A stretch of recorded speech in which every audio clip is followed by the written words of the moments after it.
വഖഫ് ബില്ലിന്റെ അവതരണത്തോടുകൂടി ലോകസഭയിൽ ഇന്ന് അതിശക്തമായ വാദപ്രതിവാദങ്ങളാണ് നടന്നത്. അതിരാവിലെ തുടങ്ങിയ വാദപ്രതിവാദങ്ങൾ അവസാനിച്ചിട്ടില്ല.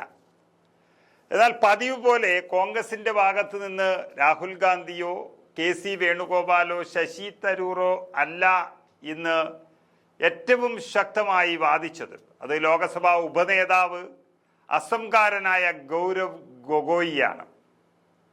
അദ്ദേഹം നിറഞ്ഞാടിയത് ലോകസഭയെ ഏറ്റവും വലിയ പ്രക്ഷുബ്ധമാക്കുകയും അതുപോലെ കോരിത്തെരിപ്പിക്കുകയും ചെയ്തു എന്ന് തന്നെ വേണമെങ്കിൽ പറയാം. നമുക്കറിയാം, ഗൗരവ് ഗൊഗോയി അടുത്ത കാലത്ത് അസമിൻ്റെ കോൺഗ്രസ് അധ്യക്ഷനാവുകയും ഇനി വരാൻ പോകുന്ന 2026 നിയമസഭാ തെരഞ്ഞെടുപ്പിൽ അസമിൽ മുഖ്യമന്ത്രി സ്ഥാനാർത്ഥിയായി മത്സരിക്കുകയും ഒക്കെ ചെയ്യുന്നൊരു വ്യക്തിയാണ്. അസമിൻ്റെ മുൻ മുഖ്യമന്ത്രി തരുൺ ഗൊഗോയിയുടെ മകനാണ് ഗൗരവ് ഗൊഗോയി. തീർച്ചയായും അദ്ദേഹം എത്തിപ്പെടുന്ന ഇടങ്ങളിലെല്ലാം വലിയ രീതിയിൽ പ്രകമ്പനം കൊള്ളിക്കുന്ന തരത്തിൽ നിറഞ്ഞാടുന്നു എന്നുള്ളത് തന്നെയാണ് സത്യം. ഇന്ന് ലോകസഭാ സമ്മേളനം പ്രക്ഷുബ്ധമായ ശബ്ദത്തോടെ ആരംഭിക്കുകയും കേന്ദ്ര ന്യൂനപക്ഷകാര്യമന്ത്രി കിരൺ റിജിജു വഖഫ് ഭേദഗതി ബില്ല് 2024 അത് അവതരിപ്പിക്കുകയും ചെയ്തു. NDA സർക്കാരിനെ അതിരൂക്ഷമായി വിമർശിച്ചുകൊണ്ട് നിറഞ്ഞാടിയത് ലോകസഭയിലെ ഉപനേതാവ് ഗൗരവ് ഗൊഗോയി തന്നെയാണ്. ഈ ബില്ല് ഭരണഘടനയുടെ അടിസ്ഥാന ഘടനയ്ക്കെതിരെയുള്ള ഒരാക്രമണമാണെന്നാണ് അദ്ദേഹം തുറന്നടിച്ചത്. ഈ ബില്ലിലൂടെ ഭരണഘടനയെ നേർപ്പിക്കാനും ന്യൂനപക്ഷ സമുദായങ്ങളെ അപകീർത്തിപ്പെടുത്താനും ഇന്ത്യൻ സമൂഹത്തെ വിഭജിക്കാനും അതുപോലെ ന്യൂനപക്ഷ സമുദായങ്ങളുടെ അവകാശങ്ങൾ നിഷേധിക്കുകയും കവർന്നു തിന്നാനുമാണ് കേന്ദ്ര സർക്കാർ ശ്രമിക്കുന്നത് എന്നാണ് ഗൗരവ് ഗൊഗോയി തുറന്നടിച്ചത്. അടുത്തിടെ അവരുടെ ഇരട്ട എഞ്ചിൻ സർക്കാരുകൾ ആളുകളെ റോഡുകളിൽ നമസ്കരിക്കാൻ അനുവദിച്ചിരുന്നില്ല എന്ന് അദ്ദേഹം തുറന്നടിച്ചു. നമുക്കറിയാം, അസമിലെ മുഖ്യമന്ത്രി ഹിമന്ത് ബിശ്വ ശർമ്മ നടത്തിയ ഒരു പരിഷ്കാരം അസമിൻ്റെ നിയമസഭാ സമ്മേളനത്തിൽ വരെ മുസ്ലിം വിഭാഗത്തിൽപ്പെടുന്നവർക്ക് നമസ്കരിക്കാനുള്ള അവകാശം പോലും നിഷേധിച്ചിരിക്കുന്ന ഒരു സമീപനമാണ് നമ്മൾ കണ്ടത്. അതൊക്കെ തുറന്നടിക്കുകയാണ് അദ്ദേഹം യഥാർത്ഥത്തിൽ ചെയ്തത്. രാജ്യത്തിൻ്റെ ആത്മാവെന്ന് പറയുന്നത് ഭരണഘടനയാണെന്നും ആ ഭരണഘടനയെയാണ് BJP വഞ്ചിച്ചതെന്നും വ്യക്തമാക്കുകയാണ് ഗൗരവ് ഗൊഗോയി. പ്രതിപക്ഷ ഭാഗത്തുനിന്ന്, പ്രത്യേകിച്ച് കോൺഗ്രസിന്റെ ഭാഗത്തുനിന്ന് ഇന്ന് ലോകസഭയിൽ മുഴുവൻ സ്കോർ ചെയ്തത് ആ ഗൗരവ് ഗൊഗോയി MP തന്നെയാണ്. അദ്ദേഹം വെറും 42 വയസ്സുകാരനായ ഇന്ത്യയുടെ ഭാവി പ്രതീക്ഷ എന്ന് വിളിച്ചു പറയുന്ന തരത്തിലാണ് ഇന്ന് മുഴുവൻ സമയവും നിറഞ്ഞാടിയത്. അദ്ദേഹത്തിൻ്റെ വാക്കുകൾ, ലോകസഭയിലെ പ്രസംഗം നമുക്കൊന്ന് കേട്ടു നോക്കാം.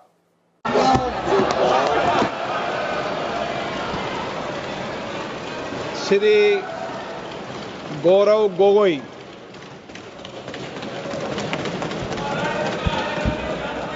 आदरणीय अध्यक्ष महोदय, पहले तो मैं आपका संरक्षण चाहता हूं। जब आदरणीय मंत्री महोदय बोल रहे थे, आपने विपक्ष से किसी को भी पॉइंट ऑफ ऑर्डर उठाने का अवसर नहीं दिया। मंत्री महोदय बिना किसी पॉइंट ऑफ ऑर्डर के बिना उन्होंने अपनी बात रखी। वही संरक्षण आप मुझे दे, मैं वही अपेक्षा करता हूं। मंत्री महोदय ने अपनी पूरी बात रखी, आपने उनको कुछ नहीं कहा। उन्होंने राजनीतिक आरोप लगाए, उन्होंने हाउस को मिसलीड किया, आपने सुना। वही संरक्षण एक बात है गौरव जी, आप हमेशा सदन पर ये कैसे आरोप लगा सकते हैं कि आपने उनको कुछ नहीं कहा? मैंने फिर कहा आपको, इस सदन में, प्लीज बैठिए, इस सदन में संसदीय व्यवस्था के अनुसार सबको समय आवंटित होता है। आवंटित दल का माननीय सदस्य अपनी बात रख सकता है। जब मैंने व्यवस्था दे दी कि कोई माननीय सदस्य बोलेगा, उसके बीच में आज शून्यकाल पॉइंट ऑफ ऑर्डर नहीं दिया जाएगा तो नहीं दिया जाएगा। माननीय गौरव गोगोई अध्यक्ष, देखिए शुरू हो गया सर, आप दे रहे अनुमति, आप अनुमति दे रहे हैं सर। आपने हमें अनुमति दी, आपने अनुमति दी हमें। एक मिनट बैठिए। हमारे सर, इन्होंने हम शांति से सुनेंगे। अरे सुनो, ये अपना भाषण देने से पहले इन्होंने मिसलीड किया बोला। आप सर, एक ये मिनट कोई बैठिए, तरीका सर, एक मिनट बैठिए, एक मिनट बैठिए। माननीय मंत्री जी, नहीं, एक मिनट बैठिए, एक मिनट बैठिए, ठीक है, बैठिए, एक मिनट बैठिए। मैंने माननीय मंत्री जी को आपके भाषण के टोकने के लिए अलाउ नहीं किया है। वह आपने तो भाषण शुरू नहीं किया था, नहीं शुरू करने वाले थे। वह दूसरे विषय पर अपनी बात करना चाहते। आपके भाषण को नहीं काट रहे आप, नहीं, आपके भाषण को, वो तो अपनी बात कोई दूसरे विषय पर रखना चाहते हैं। मेरा सर इतना कहना है कि हम लोग शांति से बैठ के सुनेंगे। चर्चा का पूरा टाइम तय हो चुके हैं, हम लोग नोट करेंगे, सबका बात सुनेंगे। मेरा सिर्फ इतना ही अनुरोध है कि जैसे कि माननीय सदस्य कहेंगे कि मैंने मिसलीड किया, तो कौन सा पॉइंट मिसलीड किया वो बता दे, ऐसे आप आरोप ना लगाए। मेरा यही कहना है, आप तर्क बताइए कहां मिसलीड हुआ पॉइंट। अध्यक्ष महोदय, जो इन्होंने 2013 यूपीए गवर्नमेंट के संदर्भ में कहा, पूरा का पूरा मिसलीडिंग है, झूठ है, और हम डिमांड करते हैं कि वो ऑथेंटिकेट करें। इसीलिए बार बार इन्होंने आरोप लगाए, बार बार इन्होंने भ्रम फैलाया। आप इसीलिए हम भी अपनी बात रखेंगे, कृपया आप भी सुनने का धैर्य रखिए। अध्यक्ष महोदय, मेरा भी सौभाग्य है कि पिछले सदन में मैं अयोध्या राम मंदिर पर अपने पार्टी का मैंने अपना व्यू, अपने पक्ष रखा, और आज वक्फ संशोधन 2025 पर अपनी दल का और विपक्ष की तरफ से अपना पक्ष रखा। और अयोध्या राम मंदिर में भी और आज के वक्फ के संशोधन में भी मेरा एक ही मार्गदर्शक है, वो है भारत का संविधान। भारत का संविधान जो कहता है कि हमारा भारत में हर व्यक्ति को सामाजिक, आर्थिक और राजनीतिक न्याय, विचार, अभिव्यक्ति, विश्वास, धर्म और उपासना की स्वतंत्रता, और साथ साथ में यह कहता है कि व्यक्ति की गरिमा और राष्ट्र की अखंडता सुनिश्चित करने वाली बंधुता। ये बिल आज इस संविधान के इस जो मूल जो ढांचा है उस पर आक्रमण है, और इनकी जो पूरा जो भाषण था वो हमारे संविधान के इस मौलिक अधिकार पर, हमारे संघीय ढांचे पर एक आक्रमण था। आज इस सरकार का इस बिल के द्वारा 4 इनके मूल उद्देश्य है। पहला मूल उद्देश्य है कि संविधान को कमजोर करना, टू डाइल्यूट द कॉन्स्टिट्यूशन। इनका दूसरा उद्देश्य है भ्रम फैलाना, to defame the minority communities of India. इनका तीसरा उद्देश्य है to divide the Indian society. हमेशा हमारे बीच में एक लिटिगेशन चलता रहे, मसला और बढ़ता जाए, ये उनका उद्देश्य है। और चौथा इनका उद्देश्य डाइल्यूट, डिफेम, डिवाइड, और चौथा इनका उद्देश्य है to disenfranchise the minority communities. आज माइनॉरिटी कम्युनिटीज के प्रति अपनी संवेदना जता रहे हैं। सर, कुछ हफ्ते पहले देश में विभिन्न जगहों में लोगों ने ईद की शुभकामनाएं एक दूसरे को दी, और क्या आपको पता है कहां इनकी डबल इंजन की सरकार ने लोगों को रास्ते पे ईद का नमाज भी पढ़ने नहीं दिया। और ये बात करेंगे आप अल्पसंख्यकों के प्रति अपनी संवेदना जताते हैं। मैं पूछना चाहता हूं कि आपके लोकसभा में कितने एमपीज अल्पसंख्यक हैं? पहले उसका विवरण दीजिए और फिर हमें बताइए कि आपके दिल में कितना संवेदना है। सर, मेरा तो मैंने जिस दिन भी ये बिल इंट्रोड्यूस हुआ उस दिन भी आदरणीय मंत्री को मैंने सुना, और आज भी मैंने उनको सुना। जिस दिन उन्होंने इंट्रोड्यूस किया उस दिन भी अगर आप उनका स्टेटमेंट पढ़े तो उन्होंने कहा कि इसको बिल लाने से पहले बहुत विस्तार रूप से इस बिल पर चर्चा, इस बिल की लाने के लिए चर्चा हुई थी। सर पूरा का पूरा मिसलीड, पूरा का पूरा मिसलीडिंग। 2023 में सर सरकार 24 में आई, ये खुद 24 के बीच में इन्होंने अपना बिल लाया। 23 सन के वर्ष में 4 बार माइनॉरिटी अफेयर्स कमेटी की बैठक हुई। मुंबई में हुई 13 जुलाई, दिल्ली में हुई 21 जुलाई को, लखनऊ में हुआ 24 जुलाई को, दिल्ली में 2 बार हुआ 20 सितंबर और 7 नवंबर को। मैं आदरणीय सरकार से दरखास्त करूंगा कि इन 5 सरकारी मंत्रालय जो मीटिंग हुई मिनिस्ट्री ऑफ माइनॉरिटी अफेयर्स का, उनका मिनट्स टेबल पे रखे। एक भी मीटिंग में नया वक्फ अमेंडमेंट बिल चाहिए उसका जिक्र भी नहीं हुआ था, जिक्र भी नहीं हुआ, जिक्र भी नहीं हुआ। इनके मिनट्स हमारे पास, हमने देखे। जितने भी बार Ministry of Minority Affairs meeting हुई, सब में वापसी पोर्टल को लेकर और विचार विमर्श हुआ था, लेकिन एक भी मीटिंग के माइन्यूट्स में एक भी स्टेटमेंट नहीं है कि हमें एक नया वक्फ अमेंडमेंट बिल चाहिए। तो मैं तो यही पूछना चाहता हूं कि अगर नवंबर 2023 तक मिनिस्ट्री ऑफ माइनॉरिटी अफेयर्स ने यह वाजे भी नहीं समझा कि नया एक बिल लाने की जरूरत है, मैं तो बस इतना ही पूछना चाहूंगा कि यह bill ministry of Minority affairs ने बनाया या किसी और दूसरे विभाग ने बनाया? कहां से आया यह बिल, कहां से आया? सर ये बात करते हैं कि ये संविधान के पक्ष में है। केस किस प्रकार से ये संविधान के विरोध में है सर, मैं बताना चाहूंगा। आर्टिकल, इसका जो क्लॉज 3RA है और 3R1 है। इसका 3RA क्या है सर? 3RA ये कहता है any person showing or demonstrating that he is practising Islam. देखिए सर, आज देश में अल्पसंख्यकों की ऐसी दशा हो गई कि आज सरकार को अपना धर्म का सर्टिफिकेट देना पड़ेगा। कितने दुख की बात है कि भारत, क्या बात कर रहे हो, हिंदू थोड़ी है।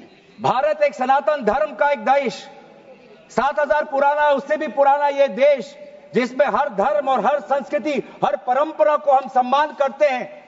आज सरकार को ये हमें सर्टिफिकेट देना पड़ेगा कि हम किस धर्म को हम विश्वास रखते हैं। क्या ये दूसरे धर्मों से इस प्रकार का सर्टिफिकेट मांगेंगे कि आपका 5 साल हुआ या नहीं हुआ? ये सिर्फ इसी बिल में क्यों? ये संविधान के विरोध में नहीं है? ये आर्टिकल 26 के विरोध में नहीं है? सरकार क्यों धर्म के इस मामले में दखलंदाजी कर रही है कि आप इस धर्म का आप विश्वास करते हो कि नहीं हो, उसका पहले मुझे सर्टिफिकेट दो? ये किस प्रकार का न्याय बना रहे हैं? ये किस प्रकार का कानून हम बना रहे हैं? 3R1 क्या कहता है सर? इनका 3R1 जो आज इन्होंने हटा ही दिया है,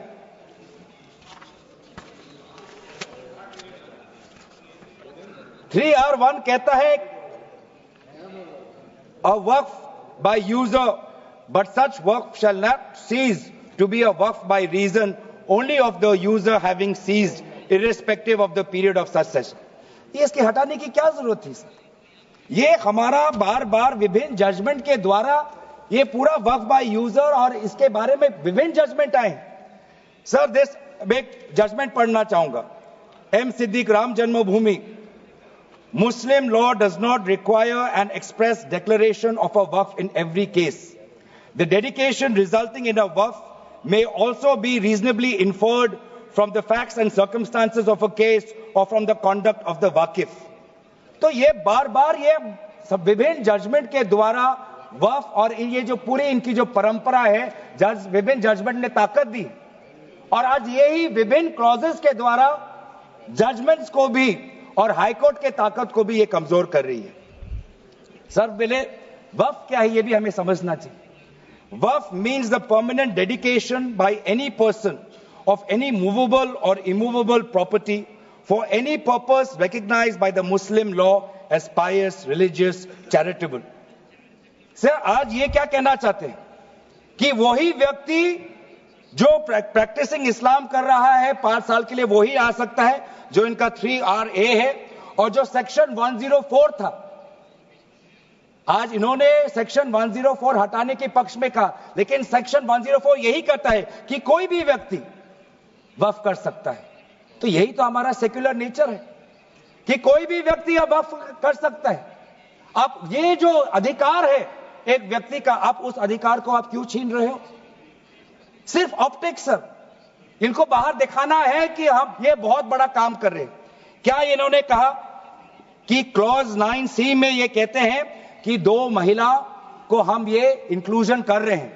ये पहले भी था सर, अगर आप 1995 एक्ट पढ़े तो ये पहले भी था, उसमें यह भी था कि 2 से ज्यादा सदस्य महिला हो सकती थी।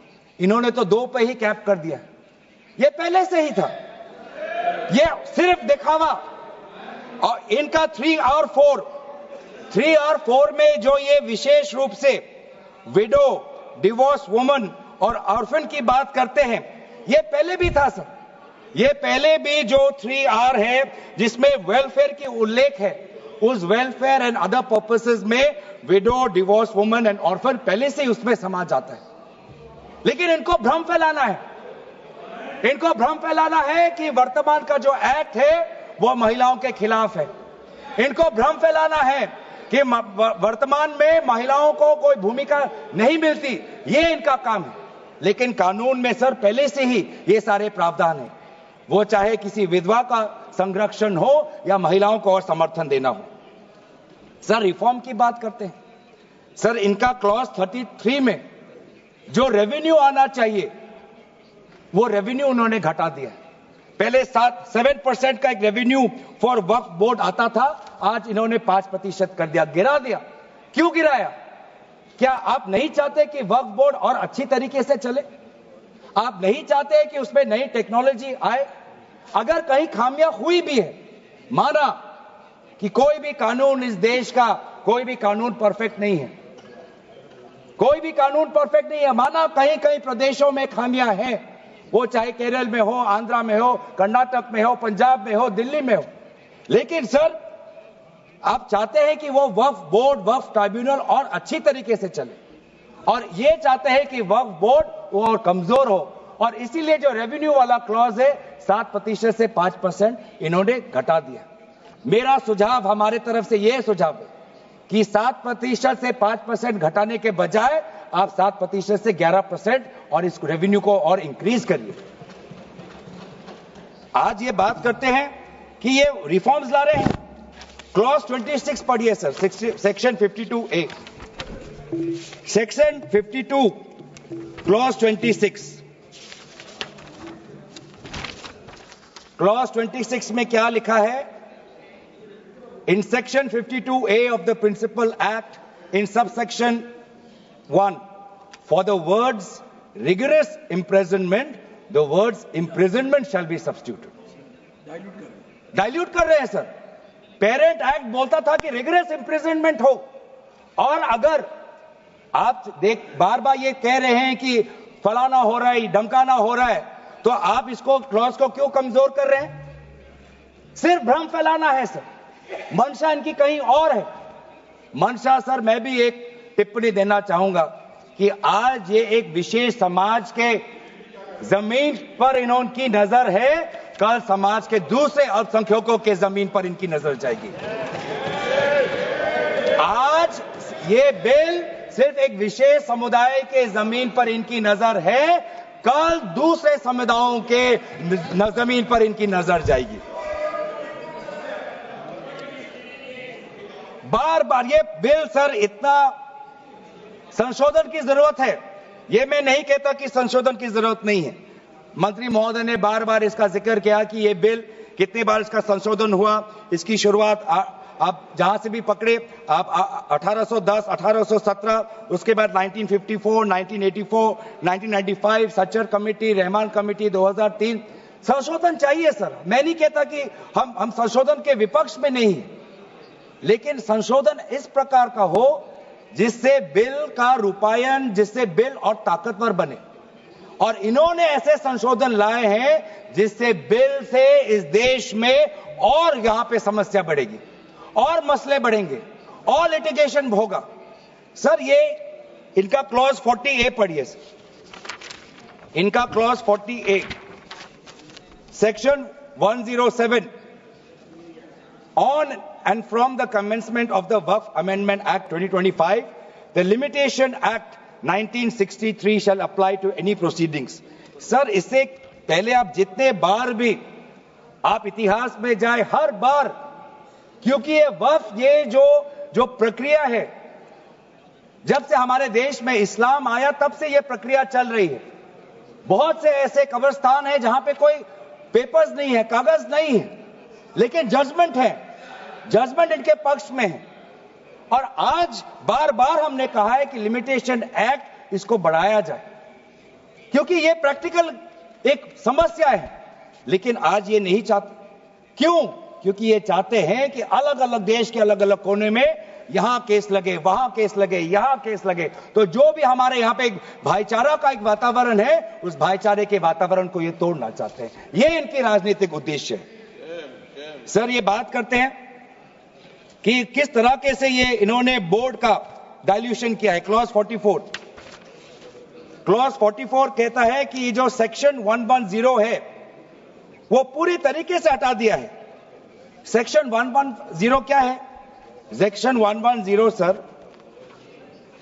Powers to make regulations by the board, ये पूरा हटाना चाहते हैं। उसमें क्या लिखा है पेरेंट एक्ट में?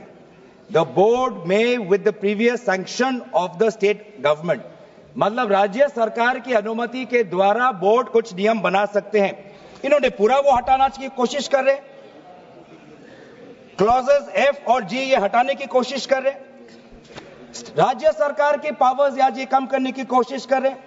आप क्लॉज 43 पढ़िए, इसका सेक्शन 109, जिसमें क्लॉज 1A और क्लॉज 4 ओमिट करता है। सेक्शन 109 क्या है? सेक्शन 109 है power to make rules, the power of the state government to make rules. इसमें भी आप ये कटौती लाने की कोशिश कर रहे हैं। क्लॉज 1A, क्लॉज 1A क्या कहता है?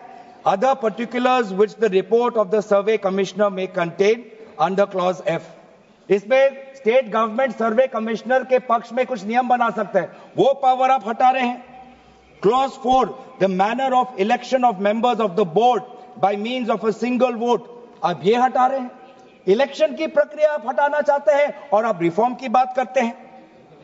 सर आप ये देखिए 83(9), आज बार बार ये एक भ्रम फैलाया जा रहा है कि हाईकोर्ट का कोई भूमिका नहीं है। एक भ्रम फैलाया जा रहा है कि जो वक्फ का जो ये एक ट्राइब्यूनल का जो ऑर्डर आता है वही है, उसके बाद हाईकोर्ट पावरलेस है। ऐसी बात नहीं है। आप पेरेंट एक्ट पढ़िए। आप पेरेंट एक्ट में अगर सेक्शन 83 पढ़ेंगे, पेरेंट एक्ट में सेक्शन 83(9), उसके बाद क्या लिखा गया है? Provided that a high court में on its own motion or on the application of the board or any person aggrieved call for and examine the records relating to any dispute and may confirm or reverse the decision। ये power high court में parent act में है ही 2013 के संशोधन के बाद। तो क्यों बार बार आप ऐसा एक भ्रम फैला रहे हैं कि हाई कोर्ट का कोई रोल नहीं है? अगर कहीं अन्याय हुआ है, अगर कहीं अन्याय हुआ है, चाहे दक्षिण में हो, उत्तर में हो, उत्तर पूर्वांचल में हो, पश्चिम में हो, तो सेंट्रल गवर्नमेंट के पास वो पावर्स हैं। सेंट्रल गवर्नमेंट के पास under section 97 of the parent act आपके पास पावर है कि कहीं अगर नाइंसाफी हो तो आपके पास सेक्शन 97 के द्वारा आप स्टेट बोर्ड को आप डायरेक्शन दे सकते हो। मैं पढ़ूं 97,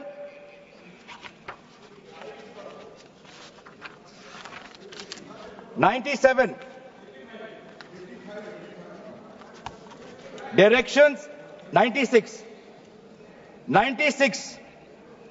for the power of the central government to regulate secular activities of Waqf, powers 97 directions by state government subject to any directions issued by the central government under section 96. The state government from time to time give to the board such general or specific directions as the state government thinks fit. मैं जानना चाहूंगा, आपके बहुत जगह आपकी double engine की सरकार है, बहुत जगह आपकी डबल इंजन की सरकार है, कहीं कहीं आपकी सहयोगी दल की भी सरकार है। आपने पिछले 10 साल में कितने बार इस सेक्शन 97 का आपने इसका इस्तेमाल किया? कहीं भी आप अगर नाइंसाफी हुआ तो कितने बार आपने सेक्शन 97 का आपने इस्तेमाल किया? उसका बोलिए, फिर जाके बोलिए कि ये जो पेरेंट एक्ट है ये कमजोर एक्ट है। पूरी ताकत दी हुई है, अगर कहीं गलती हुई है, कहीं सुधारना है, हमारी संवेदना है, वो चाहे केरला में मवम की बात हो, संवेदना है हमारी, पर आपके पास भी वो ताकत है। आपने कितने बार इस ताकत को आजमाया? सर आज आप देखिए कितनी दुख की बात है, सेक्शन 64 क्लॉज 29 64 ये एक्ट सर क्या लिखा है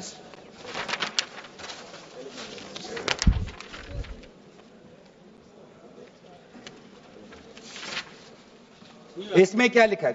न्यू एक्ट में section clause number 29L, clause number 29L में लिखा है कि अगर is a member of any association which has been declared unlawful under the Unlawful Activities Prevention Act 1967, यूआपा आपने लाए, ठीक है, आप कहीं रिग्रेस प्रेजेंटमेंट को उसको सिंप्लीफाई करके प्रेजेंटमेंट लाना चाहते हैं और कहीं आप यूआपा का संशोधन लाना चाहते हैं, आपका हक है। आप बस हमें इतना बताएं कि और कौन से स्टेट बोर्ड या और कौन से धार्मिक बोर्ड में आपने ये यूआपा का प्रोविजन आप लाने वाले हैं, या सिर्फ ये इसी बिल में है, या सिर्फ इसी बिल में है, या दूसरे में भी जो चैरिटेबल एक्ट्स हैं विभिन्न धर्मों के, विभिन्न स्टेट्स के, क्या उसमें भी यूआपा एक्ट आएगा या सिर्फ इसमें? क्या संदेश देना चाहते हैं? किस कौम को आप भ्रमित करना चाहते हैं? बार बार उस कौम को जिसने भारत की स्वतंत्रता की लड़ाई लड़ी है, उस कौम को जिसने 1857 में उन्होंने मंगल पांडे के साथ उन्होंने अपनी शहादत दी, आप उस कौम पर आप दाग लगाना चाहते हैं जिसमें लगभग 2 लाख उलेमा शहीद हुए, आप उस कौम पर दाग लगाना चाहते हैं जिन्होंने भारत छोड़ो आंदोलन में हमारा साथ दिया, आप उस कौम पर आप दाग लगाना चाहते हैं जिन्होंने 6 अप्रैल 1930 में दांडी मार्च का सपोर्ट किया, आप उस कौम पर आप दाग लगाना चाहते हैं जिन्होंने 1926 में ब्रिटिश के डिवाइड एंड रूल को खंडन किया, आप उस कौम पर आप दाग लगाना चाहते हैं जिन्होंने मौलाना हुसैन अहमद मदानी ने 1924 में कंप्लीट इंडिपेंडेंस की मांग की।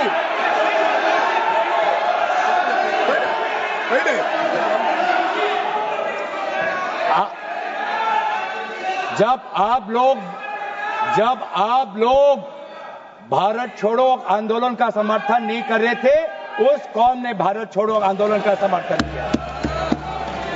जब आप लोग अंग्रेजों को मर्सी पिटीशन लिख रहे थे, वो माल्टा में 3 साल और इजिप्ट में उन्होंने शहादत दी। आप किस कौम पर दाग लगाना चाहते हो जिन्होंने 1924 में जिन्ना के 2 नेशन की थियरी को पूरी तरीके से नकारा, आप उस कौम पर लगा रहे हो?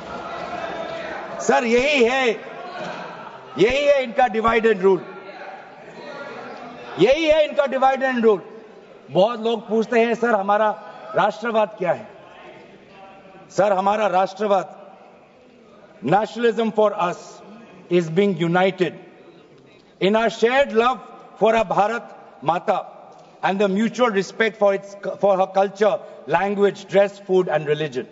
It is the love for our national flag the Tiranga, जिसकी सम्मान आपने नहीं की थी। It is the sacrifice of the Indian freedom movement, जिसमें आपने भाग नहीं लिया। It is our thirst for knowledge to seek excellence with limited resources, to be creative, to have the courage, to acknowledge the injustice of the past and have the wisdom to build new bridges. ये है हमारा राष्ट्रवाद, और ये राष्ट्रवाद आज हमारे संविधान में उल्लेखित है।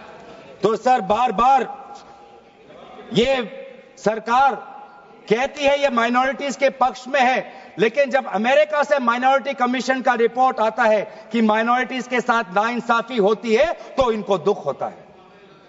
जब यूएस का रिलीजियस कमीशन का रिपोर्ट आता है तब इनको दुख होता है। सर, बार बार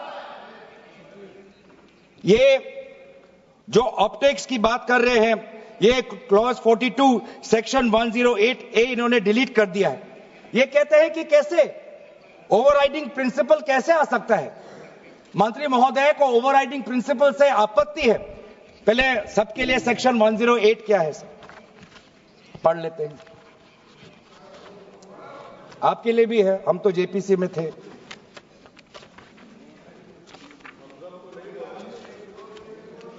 और सर जेपीसी में भी सर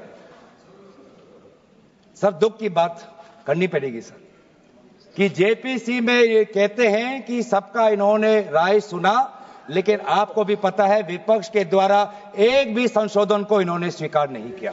ये किस प्रकार का,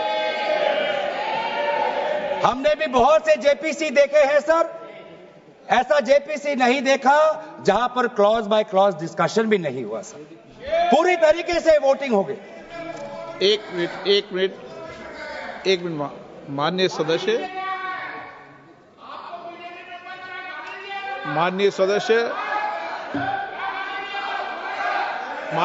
इतना ध्यान रखें कि जेपीसी भी संसद का भाग होती है, इसलिए उसका भी ध्यान रखें। सर, इन्होंने जेपीसी की बात की। अगर इन्होंने ये नहीं करते कि जेपीसी में बहुत विस्तार रूप से चर्चा हुआ तो मैं भी नहीं करता।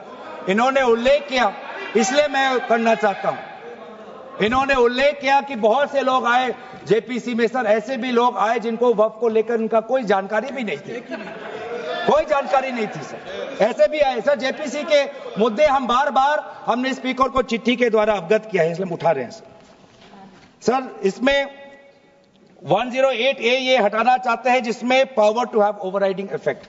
लेकिन ये जो प्रिंसिपल है ओवरराइडिंग का सर, ये आज भी विभिन्न स्टेट एक्ट्स में ये है। तेलंगाना के एक्ट में आज भी ओवरराइडिंग प्रिंसिपल है, तमिलनाडु के एक्ट में आज भी ये ओवरराइडिंग प्रिंसिपल है, आज भी आरटीआई एक्ट में, इंफॉर्मेशन टेक्नोलॉजी एक्ट में 2000 में, नालसा जैसे यूनिवर्सिटी में ये ओवरराइडिंग प्रिंसिपल है।